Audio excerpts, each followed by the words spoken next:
Hola, ¿qué tal? Bienvenidos a su clase de técnicas del interrogatorio y contrainterrogatorio. Estamos desarrollando el tema que lleva por nombre la preparación del testigo. Y en ese orden de ideas vamos a analizar el día de hoy algunas recomendaciones en el manejo de la historia del testigo. Ya habíamos precisado que el abogado debe preparar a su testigo y lo debe hacer de manera individual, pues es individualmente cómo será interrogado y contrainterrogado, de modo que el testigo debe estar listo para rendir una declaración, en primer lugar verdadera y en segundo lugar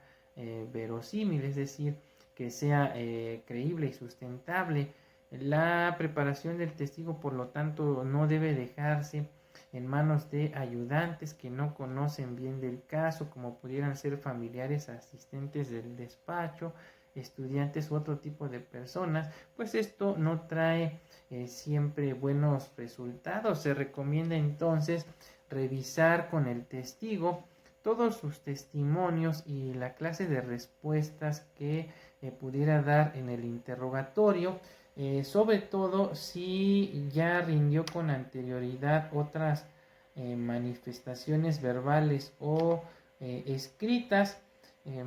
que pudieran ser llamadas como prueba de cotejo, como pudieran ser entrevistas anteriores, o bien manifestaciones en litigios civiles, familiares, administrativos, pero que estén directamente relacionados con el asunto por el cual van a testificar, o bien en informes presentados ante otras autoridades, entre otro tipo de manifestaciones que pudieran vertir. En ese orden de ideas hay que hacer entonces que el testigo lea los dichos materiales, y hay que resolver sobre las posibles contradicciones que encuentre en compañía del abogado. En concordancia con lo anterior, el abogado debe revisar eh, con el testigo toda la evidencia material o documental para que él las pueda identificar o relacionar adecuadamente con la historia, para lo cual hay que explicarle cómo planea uno como abogado utilizar dichas pruebas en la audiencia. Asimismo, se recomienda comparar el testimonio del testigo con el de otros deponentes para encontrar las posibles inconsistencias, por lo que el abogado debe pedirle entonces al testigo que le explique por qué existe una contradicción o defecto. Asimismo, el abogado debe buscar en qué punto es verosímil la versión de su testigo, así como donde existe una consistencia lógica en sus manifestaciones y cómo poderlas fortalecer al relacionarlas con otras pruebas para que se prepare debidamente para el ataque de su contrincante.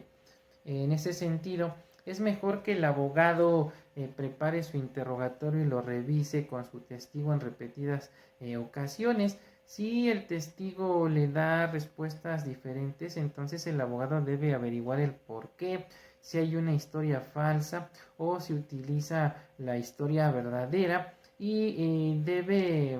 utilizar varias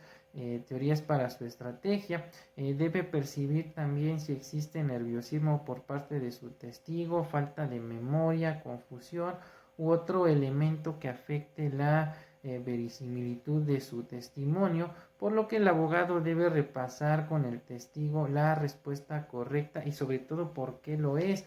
Se debe insistir al testigo en qué parte de su testimonio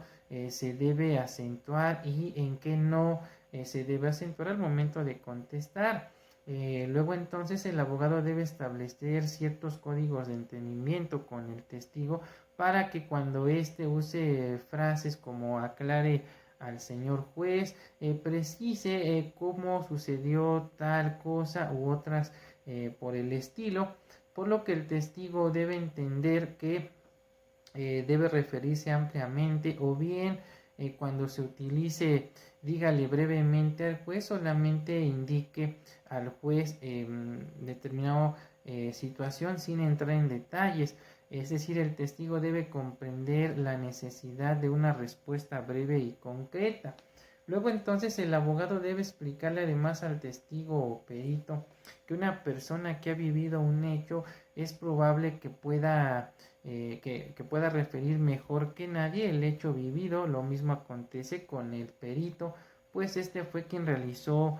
su dictamen en base a su experticia, por lo que también se le debe hacer saber tanto al testigo como al perito que no se le podrán realizar preguntas sugestivas ni recordarle hechos, sino hasta que se haya introducido el mismo por el deponente. Y si algo se le olvida, simplemente pues debe indicar que no lo recuerda. Para lo anterior hay que explicarle al testigo que no narre ni conteste lo que el abogado supone que quiere que le digan, sino realmente lo que sucedió, o en su caso la conclusión a la que llegó si se trata del perito. En el caso de testigos manipuladores, escépticos, tácitos o silenciosos, habladores o espontáneos u otros, hay que prepararlos para un contrainterrogatorio intenso, donde deberán utilizarse con ello las herramientas que en su caso particular amerite, e incluso las que en su momento contamos con relación al testigo hostil, es decir, hay que realizarle preguntas cerradas, abiertas, cortantes, indiferentes, interesadas, incluso sugestivas, entre otras. Hay que preparar al testigo sobre el modo en cómo debe presentarse en la sala de juicio, cuál va a ser su ubicación en el estrado, el lugar que le corresponde, el modo de entrar, de estar y salir de la sala de audiencia, todo ello para que disminuya el impacto del escenario. En el manejo de la audiencia se le debe explicar que debe contestar mirando al juez y no al interrogador,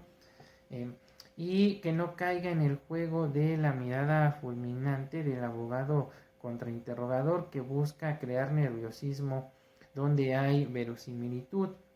y que el testigo debe hablar claro y en voz alta para que lo puedan escuchar las partes, el juez y todos los abogados presentes. Si no entiende, por ejemplo, una pregunta, que le pida al juez o al abogado que se la repita. Si no recuerda o no sabe, que así lo haga saber, y hay que insistirle en que no puede usar palabras que no está acostumbrado, por lo que debe utilizar el vocabulario que siempre utiliza en asuntos de cada día, de un modo serio y educado. Asimismo, se le debe hacer saber al testigo que no debe discutir con los abogados, ni mucho menos con el juez, así como que no debe ofuscarse ni perder la compostura. Bien, aquí vamos a dejar hasta ahora el presente video y estaremos analizando en uno subsecuente más consejos para lo relativo a el manejo de la historia del testigo, pero esto lo haremos en un siguiente video. Hasta pronto.